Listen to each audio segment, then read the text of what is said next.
नमस्कार, शीतल की कहानियों में आपका स्वागत है। आज की कहानी है समय का चक्र।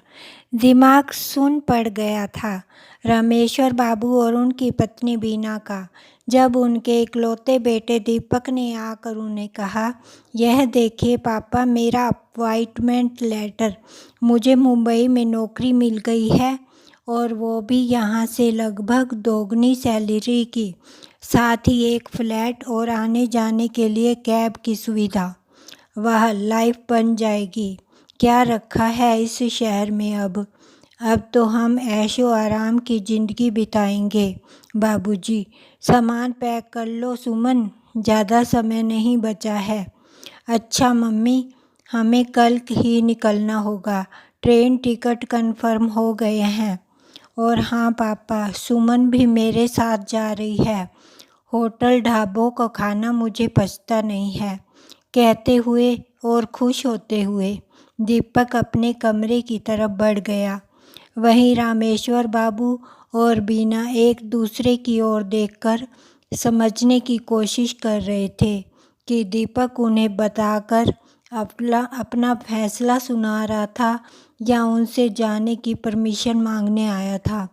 पहले जब एक बार उसने दूसरे शहरों में नौकरी की वकालत की थी तो रामेश्वर बाबू ने साफ कहा था कि बेटा, यहाँ की नौकरी में क्या तकलीफ़ है, और यहाँ अपना घर, ये अपना शहर है तो खर्च भी तो कम है और साथ रहने का सुकून भी तो है। तो उस समय भी कैसे झुंझला कर दीपक ने कहा था, तो आप मुझे बेड़ियों में बांध कर रखना चाहते हैं। फिर कुछ नहीं कहा गया रामेश्वर बाबू से। उन्हें लगा कि उनके और अपनी माँ के मुरझाए चेहरे को देखकर दीपक ने अपना मन बदल लिया है और अब उनके साथ ही रहेगा उम्र भर।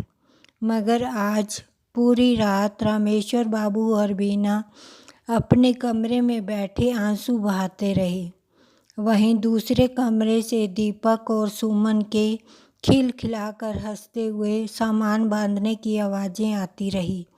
अगले दिन दुखी मन से रामेश्वर बाबू बेटा बहू को रेलवे स्टेशन पर गाड़ी पर बिठाने गए। घर लौटे तो देखा कि पुराने ज़माने से आज तक के उनके सुख दुख के साथी दोस्त राजू भाई उनसे मिलने के लिए आए हुए हैं, उनके इंतज़ार में बैठे हैं। और वहीं दूसरी ओर उनकी पत्नी बीना अपनी साड़ी के पल्लू को पकड़े आंसू बहा रही थी।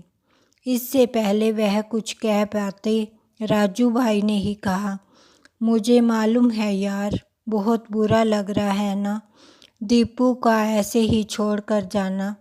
मैं समझ सकता हूँ कितना दुख होता है जब अपने ही बच्चे, जिन्हें हमने इतने लाड प्यार से पाल पोस कर बड़ा किया, वो ही हमें बुढ़ापे में छोड़कर चले जाते हैं।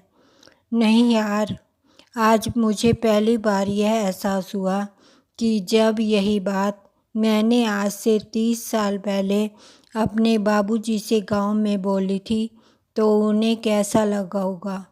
उनके दिल पर भी तो उसी प्रकार का आघात लगा होगा जो हम लोगों ने किया है अपने माँ बाप के साथ। वो तो हमें भुगतना ही था। समय का चक्र ही घूमा है।